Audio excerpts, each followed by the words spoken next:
കേരള കോൺഗ്രസിന്റെ steering committee യോഗം അല്പസമയത്തിനകം ആരംഭിക്കും. UDF-ൽ യോഗം ഇക്കാര്യത്തിൽ UDF പ്രതിനിധികൾ ഏറ്റവും പുതിയ വിവരത്തിലേക്ക് പോകുന്നു. PC ജോർജ് MLA സ്ഥാനം രാജിവെച്ചിരിക്കുന്നു. PC ജോർജ് MLA സ്ഥാനം രാജിവെച്ചിരിക്കുന്നു എന്ന ഏറ്റവും പുതിയ വിശദാംശങ്ങളാണ് നമുക്ക് ലഭിക്കുന്നത്. KM മാണിക്ക് താൻ മാതൃകയെന്ന PC ജോർജിന്റെ കൗതുകകരമായ അഭിപ്രായം പ്രതികരണം കൂടി വന്നിരിക്കുന്നു. KM മാണി സാങ്കേതികത്വത്തിന്റെ പേരിൽ കടിച്ചു തൂങ്ങുന്ന KM മാണിക്ക് താൻ മാതൃക എന്നാണ് PC ജോർജ് MLA സ്ഥാനം രാജിവെച്ചുകൊണ്ട് ഈ ഏറ്റവും വലിയ കേരള രാഷ്ട്രീയം KM മാണിയുടെ രാജി സംബന്ധിച്ച വലിയ ചർച്ചകളിലൂടെ കടന്നു പോകുമ്പോൾ ആ രാജിക്ക് ധാർമ്മികതയുടെ മറ്റൊരു മൂല്യത്തിന്റെ സൂചനകൾ കൂടി മെസ്സേജുകൾ കൂടി നൽകിക്കൊണ്ട് PC ജോർജ് കേരള കോൺഗ്രസിന്റെ വൈസ് ചെയർമാൻ കൂടിയായിരുന്ന PC ജോർജ് ഇപ്പോൾ രാജിവെച്ചുകൊണ്ട് ധാർമ്മികതയുടെ മൂല്യം മുന്നോട്ട് വയ്ക്കുന്നത്. വിശദാംശങ്ങളുമായി ഇപ്പോൾ TP പ്രശാന്ത് ചേരുന്നു. പ്രശാന്ത്, ഇന്ന് അപ്രതീക്ഷിതമായിരുന്നു PC ജോർജിന്റെ രാജി. ഉചിതമായ ഒരു സന്ദർഭം, തെരഞ്ഞെടുത്ത സന്ദർഭം KM മാണിക്ക് ഒരു പക്ഷേ നല്ലൊരു സന്ദേശം നൽകുക. ആ ഒരു സാഹചര്യത്തിലാണോ ഈ ദിനം തന്നെ PC ജോർജ് രാജിക്കായി തെരഞ്ഞെടുത്തിരിക്കുന്നത്? തീർച്ചയായും പ്രജീഷ്, KM മാണി ധാർമ്മികതയെ ചൊല്ലി കേരള ചർച്ചകൾ സജീവമാകുന്ന ഒരു സാഹചര്യത്തിലാണ് താൻ MLA സ്ഥാനം രാജിവെച്ചുകൊണ്ട് ഈ മാണിക്ക് ഒരു മാതൃക കാട്ടാൻ ഉദ്ദേശിക്കുന്നതെന്ന് PC ജോർജ് കോട്ടയം നടക്കുന്ന വാർത്താ സമ്മേളനത്തിൽ വ്യക്തമാക്കിയിരിക്കുന്നത്. ഇപ്പോഴും വാർത്താ സമ്മേളനം തുടരുകയാണ്. MLA സ്ഥാനം താൻ രാജിവെക്കുന്നു. ഒപ്പം 12-ന് ഇക്കാര്യം ചൂണ്ടിക്കാട്ടി സ്പീക്കർക്ക് കത്ത് കൈമാറും. മാണി രാജിവെക്കാൻ, അതായത് ഇത്തരത്തിലൊരു മാന്യത ഇപ്പോൾ PC ജോർജിന്റെ വാർത്താ സമ്മേളനം അതിലേക്ക്. മനസ്സ് നന്നാവട്ടെ, മാണിക്ക് ഒരു മാതൃകയാകാമെന്ന് വിചാരിച്ച ഞാൻ രാജിവെക്കുന്നു. 12 മാണി ഉൾക്കണ്ണുകൊണ്ട് മാണി ഒന്ന് കാണട്ടെ. ഇത് കർമ്മഫലമല്ലേ? ഭഗവത്ഗീത ഞാനതാ പറഞ്ഞത്. സങ്കീർത്തനം 18 അധ്യായം 26 വചനം, നിർമ്മലനോട് ദൈവം നിർമ്മലനാകുന്നു, വക്രനോട് ദൈവം വക്രത കാണിക്കുന്നു. ഇത് സങ്കീർത്തനം 18 അധ്യായം 26 വചനമാണ്. ഞാൻ നിർമ്മലനാണെന്ന് ഞാൻ പറയുന്നത് നിർമ്മലനായതുകൊണ്ടാണല്ലോ ദൈവവും നീതിന്യായ കോടതികളും ജനകീയ കോടതിയൊക്കെ എനിക്ക് അനുകൂലമായ നിലപാട് സ്വീകരിച്ചു. ഞാൻ പറഞ്ഞ ശരിയെന്ന് അംഗീകരിച്ചു. മാണി വക്രനായതുകൊണ്ടാണല്ലോ മാണിയോട് ദൈവം വക്രത കാണിക്കുന്നത്. അതെങ്കിലും മാണി എന്ന് മനസ്സിലാക്കണം. അതാണ് ഞാൻ പറഞ്ഞത്. ഭഗവത്ഗീത എന്താ പറയുന്നത്? നീ നിന്റെ കർമ്മം ചെയ്യുക, കർമ്മഫലം ഞാൻ നൽകും. ഭഗവത്ഗീതയാണ്. അഴിമതിക്കെതിരെ പോരാടുക എൻ്റെ കർമ്മം, അഴിമതിയോട് പണം വാങ്ങുക മാണിയുടെ കർമ്മം. രണ്ടിനും ഭഗവത്ഗീത പ്രകാരം കർമ്മഫലം കിട്ടിക്കൊണ്ടിരിക്കുന്നു. അത്രേ ഉള്ളൂ. ഇത് കേരളത്തിലെ ജനങ്ങൾക്ക് അറിയാം. അത്രേ ഉള്ളൂ പ്രശ്നം. ദുഷ്ടനെ പനപോലെ വളർത്തി അതുപോലെ വീഴും. മനസ്സിലായില്ലേ? യാതൊരു സംശയം വേണ്ട. എനിക്ക് നിങ്ങളോട് പറയുന്ന പ്രധാനപ്പെട്ട കാര്യം ഇതൊന്നുമല്ല. ഇതൊക്കെ അപ്പുറത്ത് മാണി രാജിവെച്ചാൽ മതി. ഈ അഴിമതിയിൽ ഉമ്മൻചാണ്ടിക്ക് പങ്കില്ലേ? 2014 ഏപ്രിൽ 28 കരുനാഗപ്പള്ളി TV വെച്ച് ബാർ ക്വാർട്ടർ ഉടമയുടെ പ്രസിഡന്റായ ഉണ്ണി എന്നോട് പറഞ്ഞതനുസരിച്ച് ഞാൻ എത്ര പ്രാവശ്യം പറഞ്ഞു? 15 കോടി രൂപ പിടിച്ചു. 14 തെറ്റാണ്. 15 കോടി രൂപ പിടിച്ചു. 1 കോടി മാണിക്ക് കൊടുത്തു. എന്നിട്ടും മാണി പോരാ വഴക്കാണ്. 10 കോടി കൊടുത്തു. അവരുടെ പേര് ഞാൻ പറയുന്നില്ല. പലരും പറഞ്ഞിട്ടുള്ളതുകൊണ്ട് ഞാൻ ആരുടെ പേര് പറയുന്നില്ല.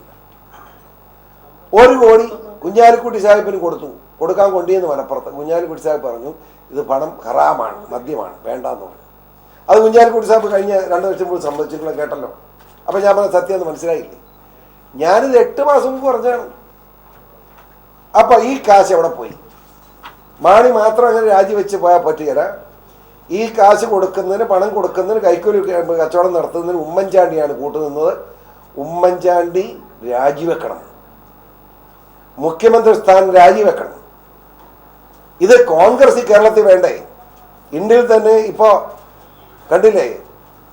ബീഹാറും ഒറീസയും UP ഒക്കെ തീരുക കോൺഗ്രസ്. ബംഗാളിൽ പോലും ഇല്ല. ആകെ 10 കോൺഗ്രസ് ഉള്ളത് കേരളത്തിലാണ്. ആ കേരളത്തിലെ കോൺഗ്രസിനെ നശിപ്പിക്കരുതെന്നാണ് കോൺഗ്രസ് നേതാക്കന്മാരുള്ള എൻ്റെ അഭ്യർത്ഥന. കേരളത്തെ സംബന്ധിച്ചിടത്തോളം ശക്തമായ ഒരു രാഷ്ട്രീയ പാർട്ടി, ഒരു ജനാധിപത്യ പാർട്ടിയായി കോൺഗ്രസ് നിലനിൽക്കണം എന്നാണ് നമ്മളെല്ലാവരും ആഗ്രഹിക്കുന്നത്. ഈ ഉമ്മൻചാണ്ടിയും മാണിയും കൂടെ കൈക്കൂലി അഴിമതി നടത്തി സരിതയെ കൊണ്ട് കെട്ടി കോൺഗ്രസിനെ കൊണ്ട് സരിതയെ കെട്ടാൻ പറ്റുമോ? ഒന്ന് ആലോചിച്ച്. എന്തോ അപമാനകരമല്ലേ ഇത്? അതുകൊണ്ട് കോൺഗ്രസിന് ഒരു നല്ല നേതൃത്വത്തെ കണ്ടെത്തി കോൺഗ്രസിനെ രക്ഷിക്കാൻ ബഹുമാനപ്പെട്ട കോൺഗ്രസ് ഹൈക്കമാൻഡ് തയ്യാറാകണം എന്നാണ് എൻ്റെ അഭ്യർത്ഥന. ഉമ്മൻചാണ്ടി, ഞാനിപ്പോൾ പറയുന്നത് എപ്പോഴും പറയുന്നത്, ഉമ്മൻചാണ്ടിയെ വെച്ചുകൊണ്ട് ഇനി കോൺഗ്രസ് രക്ഷപ്പെടില്ല. സ്വാഭാവികമായി ഉമ്മൻചാണ്ടി ഇവിടുത്തെ കക്ഷികൾ പലതുമായി ചേർന്നുകൊണ്ട് മൃദു ഹിന്ദു പ്രീണന നയം സ്വീകരിച്ചുകൊണ്ട്, ഹിന്ദു പ്രീണനം തെറ്റല്ല, ഹിന്ദു ഇവിടുത്തെ മനുഷ്യനാണ്, പക്ഷേ തീവ്രവാദ സംഘടനകളുമായി കക്ഷി ചേർന്നുകൊണ്ട് UDFനെ നിലനിർത്തുന്ന ന്യൂനപക്ഷ വിഭാഗങ്ങളെ, മുസ്ലിം ക്രിസ്ത്യൻ വിഭാഗങ്ങളെ അകറ്റുന്ന നയമാണ് ഉമ്മൻചാണ്ടി സ്വീകരിച്ചത്. അവർ ഞങ്ങളുടെ ഇതിലുണ്ടല്ലോ, പേടിക്കണ്ടല്ലോ എന്ന് ഓർത്തു. പക്ഷേ ഞാൻ ത്രിതല പഞ്ചായത്ത് തെരഞ്ഞെടുപ്പിന് മുമ്പ് ഈ പ്രസ് ക്ലബ്ബിൽ വെച്ച് പറഞ്ഞു, ഈ ഒരൊറ്റ പ്രശ്നത്തിൽ അപകടം ഉണ്ടാകാൻ പോവാണ്. മുസ്ലിം ന്യൂനപക്ഷങ്ങളും ക്രിസ്ത്യൻ ന്യൂനപക്ഷങ്ങളും എപ്പോഴും അവരെ സംരക്ഷിക്കുന്ന, എപ്പോഴും വാഗ്ദാനം നൽകുന്ന ഇടതുപക്ഷത്തോടൊപ്പം പോകും. ഈ ത്രിതല പഞ്ചായത്തിൽ അത് പ്രതിഫലിക്കും ഞാൻ പറഞ്ഞത് ഇലക്ഷൻ റിസൾട്ട് വന്നപ്പോഴെങ്കിലും നിങ്ങൾ സമ്മതിക്കുമെന്നാണ് എൻ്റെ വിശ്വാസം. ആരാണെങ്കിലും കുഴപ്പം. ഞാൻ കോൺഗ്രസിലെ നേതാവാരാണെന്ന് ഞാൻ പറഞ്ഞത് ശരിയല്ലല്ലോ, ആരും പറഞ്ഞു.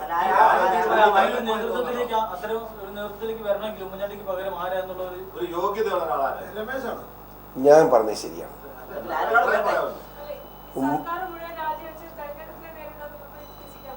അങ്ങനെയാണ് ഞാൻ പറഞ്ഞത്.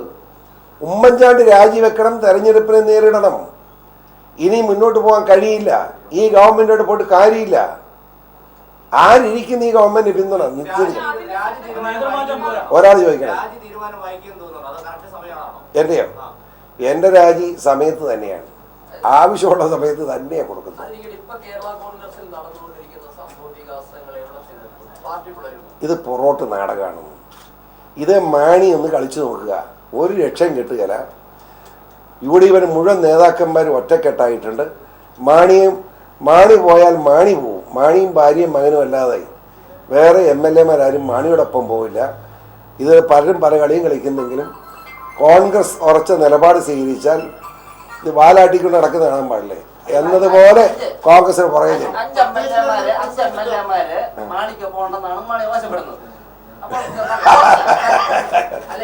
സർക്കാരിനുള്ള പിന്തുണ ഈ 5 പേര് പിൻവലിച്ചാൽ സർക്കാർ പോകും. ആ ഈ 5 പേരും കൂടി ഇനി എല്ലിവിലേക്ക് വന്നാൽ, എല്ലിവിലേക്ക് പോവുകയാണെങ്കിൽ ഒരു സാധ്യതയില്ല. ഇതുപോലൊരു കൈക്കൂലിക്കാരൻ, ഇതുപോലൊരു അഴിമതിക്കാരൻ മാണി ഇനി ഇടതുപക്ഷത്ത് സ്വീകരിക്കും ഞാൻ കരുതുന്നു. നടക്കാത്ത ചരിത്രം പറയാതെ. ജോസഫ് എപ്പോഴും UDFനോടൊപ്പമാണെന്ന് പ്രഖ്യാപിച്ചല്ലോ, പിന്നെ ആവശ്യമില്ലാത്ത ചോദ്യം ചോദിച്ചിട്ടുണ്ടായി. അത് നിങ്ങളിങ്ങനെ പത്രപ്രവർത്തകർക്ക് അങ്ങനെ തോന്നാം. ജോസഫിന്റെ ആളുമായിട്ട് നല്ല ബന്ധമുള്ളവനാണ് ഞാൻ ഇന്നലെയും സംസാരിച്ചു, മനസ്സിലായില്ലേ? അതുകൊണ്ടാണ് പറയുന്നത് ഒരു കാരണവശാലും ജോസഫ് ഇങ്ങോട്ടില്ല. മാണിയിൽ പിളർപ്പുണ്ടാവുന്നത് തെറ്റാണ്. മാണി ഇപ്പൊ തൽക്കാലം മാണിയുടെ കരച്ചിലിന്റെ അടിസ്ഥാനത്തിൽ അവർ നിൽക്കുകയാണ്. ഒരിക്കലും കഴിയില്ല. UDF ഉറച്ച നിലപാട് സ്വീകരിച്ച്, കോൺഗ്രസ് നിലപാട് സ്വീകരിച്ചുകൊണ്ട് ഒരു പുതിയ നേതൃത്വം വന്ന് തെരഞ്ഞെടുപ്പിലേക്ക് പോവുകയാണ് അവർക്കിനി രക്ഷ. അതല്ലാതെ ഇനി ഒരു ഗവൺമെന്റ് ഉണ്ടാക്കാൻ ശ്രമിച്ചാൽ CF തോമസിനെ മന്ത്രിയാക്കണമെന്നുണ്ടെങ്കിൽ ജോസഫ് സമ്മതിക്കും. മാണി സമ്മതിച്ചില്ല, മാണിയുടെ കൂട്ടത്തിലുള്ള MLA-മാരെ അങ്ങോട്ട് പോകും. ആരെയും കിട്ടുകയില്ല, മാണി കരഞ്ഞുകൊണ്ട് പോകും. പ്രശ്നം അതല്ലെന്ന് നീക്ക് ചുമ്മാ പറയല്ലേ. ഒരു ഉദാഹരണം കേട്ടോ, പറയട്ടെ. സമ്മർദ്ദം, വെറും സമ്മർദ്ദമാണ്, നടക്കാത്ത സമ്മർദ്ദം. പറയാം രസം കേട്ടോ. ഇപ്പോ മാണിക്ക് വേറെ ഒരു മന്ത്രി വേണമെന്ന് പറഞ്ഞാൽ ഉമ്മൻചാണ്ടിയോടൊപ്പം ആണെങ്കിൽ ആടാന്റണിയെ വേണ്ടി വരും, മനസ്സിലായില്ലേ? വേറെ മാന്യന്മാർ കൂടുവോ? കക്കാൻ കഴിവോളം പോകണം. കക്കാനും സരിതപ്രേമം ഉള്ളവനും പോകണം. അപ്പൊ ആടാന്റണിക്ക് പറ്റുള്ളൂ. ആടാന്റണി ജയിലിൽ നിന്ന് വേണം തത്തിപ്പതി ജയിക്കേണ്ടി വരും. അതല്ലെങ്കിലേ വളരെ പ്രധാനപ്പെട്ട ഒരു കാര്യമുണ്ട്. മുഖ്യമന്ത്രി മാറിയിട്ട് മുഖ്യമന്ത്രി സ്ഥാനത്തേക്ക് ആണെങ്കിൽ കൊള്ളാം. നമ്മുടെ ജോസ് കെ മാണിയുടെ ആക്കിരപ്പാരം പറ്റും. മാണി ഉമ്മൻചാണ്ടിക്ക് ചേർന്ന എല്ലാ കച്ചവടമുള്ള ആളാണ്. മകനെ പറ്റും. മകനെ ഇതിനകത്ത് പറ്റിയാൽ ആടാനടിക്ക് പോലും തുല്യമായിട്ട് പറ്റില്ല, ഉമ്മൻചാണ്ടിക്ക് തുല്യമായിട്ടേ പറ്റൂ. അത്ര സാധനം ഇങ്ങനത്തെ. ഞാൻ ഒരു ഉദാഹരണം പറയട്ടെ. ഞാൻ പറഞ്ഞപ്പോൾ മാണി രാജിവെച്ചില്ലെങ്കിൽ രാജിവെപ്പിക്കുന്ന സാഹചര്യം ഉണ്ടായിരുന്നെങ്കിൽ സ്വർണ്ണക്കച്ചവടക്കാരിൽ മേടിച്ച് 30 കോടിയെങ്കിലും കക്കാതിരിക്കില്ലായിരുന്നു. പറ. അത് കഴിഞ്ഞുണ്ടല്ലോ 15 കാശ് മേടിച്ച കണക്കുണ്ടല്ലോ, അതിൽ നിന്നെങ്കിലും ജനങ്ങളെ രക്ഷിക്കാൻ വരായിരുന്നു. അപ്പൊ ഉമ്മൻചാണ്ടി ഇതിന്റെ എല്ലാം പങ്ക് പറ്റിക്കൊണ്ട് മാണിയെ വളം വെച്ച് കൈക്കൂലി മേടിക്കാൻ അനുവദിച്ചു കൊടുക്കാൻ. അതാണ് സങ്കടം. ഞാനും ആ അതാരാ കെമാൽ പാഷ എന്ന് പറഞ്ഞ നമ്മുടെ ജഡ്ജിയാണ്. കമാൽ പാഷ. അപ്പോ PC ജോർജ് നേരത്തെ ഞാൻ രാജിവെക്കുന്നതിന് മുമ്പ് മാണി രാജിവെക്കുന്ന സാഹചര്യം ഉണ്ടാകുമെന്ന് പറഞ്ഞത് കമാൽ പാഷയെ മുന്നിൽ കണ്ടുകൊണ്ടാണെന്നാണ് ആരോപണം. മറുപടി അറിയില്ല. കമാൽ പാഷയുടെ ഭാഗത്ത് അപ്പനെയെല്ലാം പറ്റിയത് പിന്നെ ബന്ധക്കാരെ ഒന്നും കയറി. ഞാൻ കേട്ടിടത്തോളം എനിക്കറിയില്ല. ഇല്ലെന്നേ, ഞാൻ ഇവിടെ പുള്ളിയുടെ അനിയൻ നമ്മുടെ പാലായിൽ ഇരുന്നില്ല, അറിയത്തില്ലേ? പാലായിൽ ഇരുന്ന പുള്ളിയുടെ അനിയൻ പോലും പ്രത്യേക ടൈപ്പാണ്. എനിക്കാകെ അറിയാവുന്ന നമ്മുടെ സബ്ജക്റ്റ് ആണ്. രസം കേട്ട സംഭവം എന്താണെന്നറിയാമോ? ഇങ്ങനൊരു പ്രത്യേക ആര് പറഞ്ഞാലും കേൾക്കരുന്നു. സ്വന്തം മക്കളെ പോലും മൈൻഡ് ചെയ്യല. സ്വന്തം അനിയനാ ജഡ്ജി എന്ന് പറഞ്ഞ് ഞാൻ കേട്ടിട്ടുണ്ട്. അങ്ങനെ തന്നെ നമ്മുടെ എന്നെ മറ്റേ ഭാഷ ആ കേട്ടോ. എനിക്കെന്നെ തലയ്ക്ക് വട്ടമുണ്ട്. അങ്ങനെ അടിയിട്ടും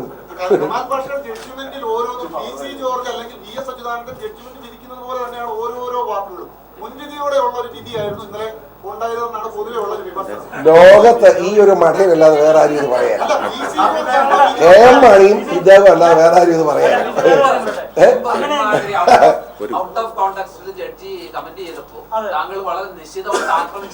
ആ പറയാം. ഞാൻ വളരെ നന്ദി ഉണ്ടാക്കിയിട്ട് നിങ്ങൾ ശ്രദ്ധിക്കണം. ഇത് കൂടെ പറയട്ടെ അപ്പൊ കേക്ക്. എന്ത് ചെയ്യാം, മാന്യന്മാരെല്ലാം ഞാനുമായിട്ട് ബന്ധമുള്ളവരാണെന്നാണ് നിങ്ങൾ പറയുന്നത്. സന്തോഷം. കേരളത്തിന്റെ ചരിത്രത്തിൽ അഴിമതിക്കെതിരെ പോരാട്ടം നടത്തുന്ന ഏറ്റവും വലിയ IPS കാരനാണ് ജേക്കബ് തോമസ്. എല്ലാവരും അംഗീകരിച്ചു. അയാൾ എൻ്റെ ബന്ധുവാന്നാ പറഞ്ഞത്. വളരെ നന്ദി. അയാൾ നാട്ടുകാരനാണ്. നിങ്ങളോട് ഞാൻ പറയുന്നു, 5 കൊല്ലത്തിനിടയ്ക്ക് ഫോണിൽ പോലും അയാളോട് ഞാൻ ബന്ധപ്പെട്ടിട്ടില്ല. മാണി പറയുന്നത് ഞാൻ ബന്ധപ്പെട്ടെന്നാണ്. പറയട്ടെ, എനിക്ക് വിരോധമില്ല. അപ്പൊ ജോസഫ് രാജിവെച്ച് ഇതുപോലെ നമ്മളെ ബന്ധപ്പെടുത്തിയായിരുന്നോ? കോർള രാജിവെച്ച് ഇതുപോലെ നമ്മളെ ബന്ധപ്പെടുത്തിയായിരുന്നോ? ഗണേശൻ രാജിവെച്ച് ഇതുപോലെ നമ്മളെ ബന്ധപ്പെടുത്തിയിട്ടാണോ രാജിവെച്ചത്? ഞാനിത് മുന്നേ കണ്ടു അഭിപ്രായം പറഞ്ഞെന്നുള്ളേ ഉള്ളൂ. കെമാൽ പാഷ, ഞാൻ ചോദിക്കട്ടെ, ഈ മാണിക്കെതിരെ ഈ ആരോപണം വന്നു കഴിഞ്ഞപ്പം ആദ്യം മാണി പറഞ്ഞ എന്താ? മാണി വളരെ വ്യക്തമായിട്ട് പറഞ്ഞല്ലോ, ഇത് ഉമ്മൻചാണ്ടി ഉണ്ടാക്കിയത്. ഞാൻ ഇരിക്കുമ്പോഴല്ലേ പറഞ്ഞത്. 7 കമ്മിറ്റിയെ വെച്ചല്ലോ. ആ കമ്മിറ്റിയുടെ നിഗമനം തന്നെ ഉമ്മൻചാണ്ടി എന്ന്. ഇതുവരെ ആ റിപ്പോർട്ട് പുറത്തു കൊടുക്കാത്ത എന്താ മാണി?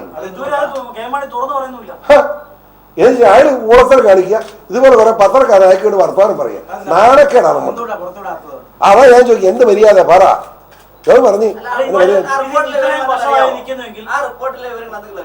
ഞാനുള്ള കാലത്ത് വളരെ വിശദമായി ചർച്ച ചെയ്ത് ഇത് ഉമ്മൻചാണ്ടി KM മാണിയെ കൊല്ലാനും കേരള കോൺഗ്രസിനെ ഇല്ലാതാക്കാനും ചെയ്തതാണെന്ന് അത് ശക്തമായി പ്രതികരിക്കാൻ ഞങ്ങൾ തീരുമാനിച്ചു. അത് കഴിഞ്ഞ് ഞങ്ങൾ തീരുമാനിച്ച് PJ-യോട് മാണി പറയുന്നുണ്ടോ ഒരു ചൂടായിട്ട് പ്രതികരിക്കേണ്ടതാണ്, നിങ്ങളെല്ലാം ഇത് പിടിച്ചു കൊടുത്തത്. അന്ന് മാണി പറഞ്ഞു ഇതിപ്പോൾ പുറത്തു വിടണ്ട, ഇത് വലിയൊരു ആയുധം ബോംബായിട്ട് വെച്ചോണ്ടിരിക്കുകയാണ്. ഇപ്പോഴും ബോംബായിട്ട് മാണിയുടെ വീട്ടിൽ കൊണ്ട് വെച്ചിരിക്കുക, അവിടെ ഇത് പൊട്ടുക. നിങ്ങളൊന്ന് ചോദിക്ക്, കോട്ടയംകാരായി നിങ്ങളല്ലേ ചോദിക്കേണ്ടത്. ഞാൻ കേട്ടോ, ഒറ്റയാണ് കേട്ടോ, പരാമർശം ഇല്ലെന്നോ നമുക്ക് കേട്ടോ. ഇപ്പൊ ഇവിടുത്തെ കേട്ടോ ഇത് കൂടെ കഴിഞ്ഞോട്ടെ. കേരള കോൺഗ്രസിലെ ഇന്നത്തെ രാഷ്ട്രീയ ധ്രുവീകരണം എങ്ങനെയാണ് നിൽക്കുന്നത്? രാഷ്ട്രീയ ധ്രുവീകരണം നിൽക്കാൻ പോകുന്നത് മാണി വീട്ടിൽ പോകും. മാണിയും മകനും ചേട്ടത്തിൽ കൂടെ കെട്ടിപ്പിടിച്ചിരുന്ന് കരയും. ബാക്കിയുള്ള അംഗങ്ങളുടെ നിലപാട്, ബാക്കിയുള്ളവർ UDF-നോടൊപ്പം ഉറച്ചു നിൽക്കും. ജോസഫ് ഗ്രൂപ്പിൽ തന്നെ ഫ്രാൻസിസ് ജോർജും KC ജോസഫും എല്ലാം കൂടെ ഒരു കുറുമുന്നണിയായിട്ട് മാറുന്നതാണ്. അത് കുറുമുന്നണി ഉണ്ടെങ്കിലും അത് പൊട്ടിത്തെറിക്കില്ല. കാരണം ജോസഫ് വിളിച്ച് സംസാരിക്കും, അത് പരിഹരിക്കപ്പെടും. ജോസഫിനോടൊപ്പമാണ് അവർ നിൽക്കുന്നത്. പ്രത്യേകിച്ച് മാണിയുടെ രാജി വന്നാൽ ഇച്ചിരൂടെ സ്ട്രോങ് ആയി ജോസഫിന് നേതൃത്വത്തിൽ കേരള കോൺഗ്രസ് നിലനിൽക്കും. ആ ജോസഫ് ഇടതു മുന്നിട്ട് വരണം എന്നാണ് എൻ്റെ അഭ്യർത്ഥന. പിളരാൻ സാധ്യതയുണ്ടോ? പിളരാനും പിളർന്നില്ലെങ്കിലും എൻ്റെ അഭ്യർത്ഥന ജോസഫിന്റെ നേതൃത്വത്തിൽ ആ പ്രവർത്തക MLA-മാർ കൂടി ഇടതുപക്ഷത്തേക്ക് വരണം. അതാണ് കേരളത്തിന് രാഷ്ട്രീയത്തിൽ മര്യാദയും നന്ദിയും സ്നേഹവും എന്നാണ് എൻ്റെ അഭിപ്രായം. ഒരിക്കലും ചേരുകയായിരുന്നല്ലോ. ഞാൻ ചേരാമെന്ന് എനിക്ക് അങ്ങനെ തർക്കം ആരോടെങ്കിലും പണക്കുണ്ടോ? മാണിയുടെ അടുത്ത് കൂടിയല്ലേ? ജോസഫിനെ കൊണ്ടുവരാൻ വേണ്ടി ചർച്ച നടത്തുമല്ലോ മധ്യസ്ഥ. ഞാനില്ല, അതൊക്കെ ഇടതുപക്ഷ നേതാക്കന്മാരിയല്ല. ഞാൻ ജോസഫിന്റെ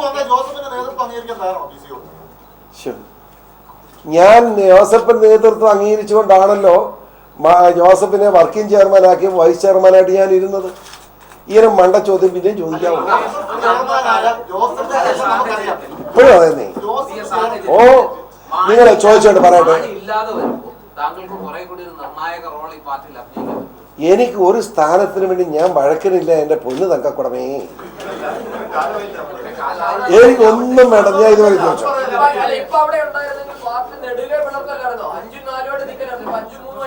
എനിക്കെന്നെ കഷ്ടം. അത് അവര് ചെയ്ത് അവരനുഭവിക്കട്ടെ. എനിക്ക് ഒരു റോളും വേണ്ട. ഇപ്പഴാ നല്ല റോള്. ഇപ്പൊ എന്റെ പൊന്ന് കരീം ഇങ്ങനെ അബദ്ധം പറയാതെ. മാണി ജീവിച്ചിരിക്കുമ്പോ മാണിയുടെ പാർട്ടി ഒന്നും മാണി കൊടുക്കല. അത് Mani private limited company. Mani മകൻ ചെക്കുട്ടിയമ്മ അത്രേ ഉള്ളൂ. പ്രൈവറ്റ് ലിമിറ്റഡ് കമ്പനി ആയിരുന്നു. അതിനകത്തൊന്നും ആരെ കയറ്റുക. നിങ്ങൾ അബദ്ധം പറഞ്ഞു നടക്കാതെ. ഇപ്പൊ കേട്ടോ, വളരെ പ്രധാനപ്പെട്ടത് പറയട്ടെ. എന്നാണ് മാണിയും ഞങ്ങളുടെ പാർട്ടിയും തീരുമാനിച്ചത്. ഉമ്മൻചാണ്ടി ഒരു വേന്ദ്രനാഥൻ തന്നെ എന്റെ അഭിപ്രായം. ഞാൻ പറഞ്ഞിട്ടുണ്ട്. ആ ഗുണാലോചന ഇതായിരിക്കും. ഉമ്മൻചാണ്ടി ഗുണാലോചന ആയിരിക്കും അത് ഉദ്ദേശിച്ചത്. ഞാൻ പറയട്ടെ, ഇപ്പോ ഞാൻ ഒരു ഉദാഹരണം പറയാം.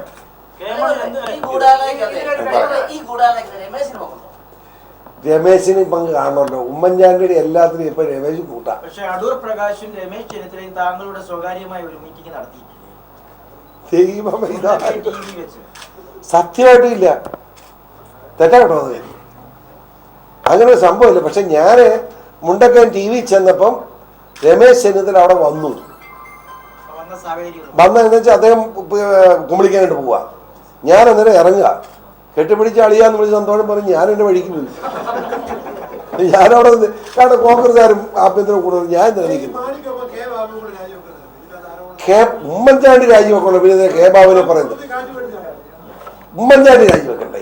ഉമ്മൻചാണ്ടിയാണ് രാജിവെക്കേണ്ടത്, സംശയം വേണ്ട. പിന്നെ നിങ്ങൾ ഇത്രയും പറഞ്ഞു ഈ ജഡ്ജിമെന്റിൽ ഒന്നും ഇല്ല എന്നാണ് മാണി പറയുന്നത്. അതില് ഒരു 3 എണ്ണം എഴുതി വെച്ച് ആ ജഡ്ജിമെന്റിലുള്ളതാണ്. ബാർ കോഴ കേസിൽ തുടർ അന്വേഷണം ആയി മുന്നോട്ട് പോകാം ഹൈക്കോടതി വിധിയിലുള്ളതാണ്. ഒരു കുഴപ്പമില്ലെന്നാണ് മാണി പറയുന്നത്. മാണി മന്ത്രിയായി പദവി തുടരുന്നത് മാണിയുടെ മനസാക്ഷിക്ക് വിടുന്നു. ജഡ്ജിമെന്റിൽ എഴുതിയിട്ടുണ്ട്. മാണി മന്ത്രിയായി തുടർന്ന് ജനങ്ങളിൽ ആശങ്ക ഉണ്ടാക്കും. ഇതൊക്കെ കോടതി പറഞ്ഞതാ.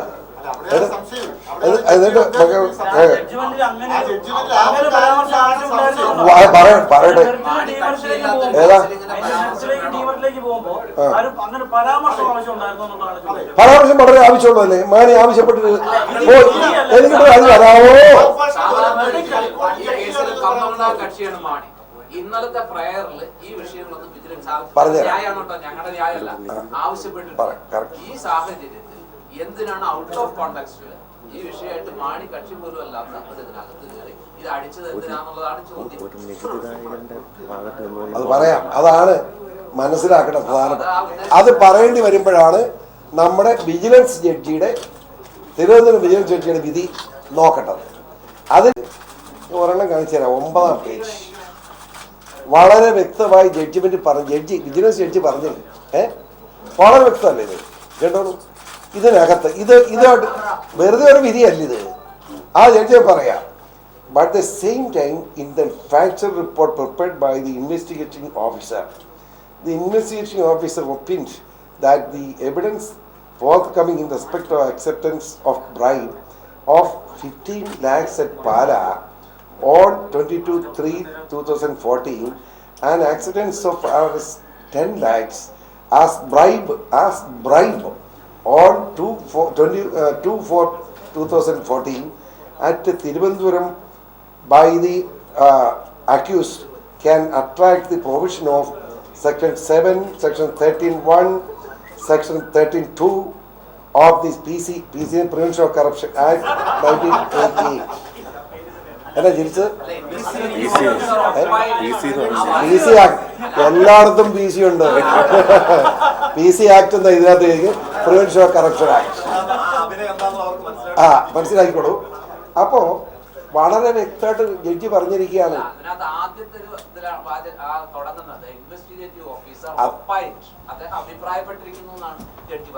അല്ല, അത് പറയാം, ഇതിനെപ്പറ്റി പറയും, കേട്ടോളൂ, ബാക്കിയൂടെ കേൾക്കാം. എന്റെ പൊന്ന് കേട്ടിട്ട് പറയാം.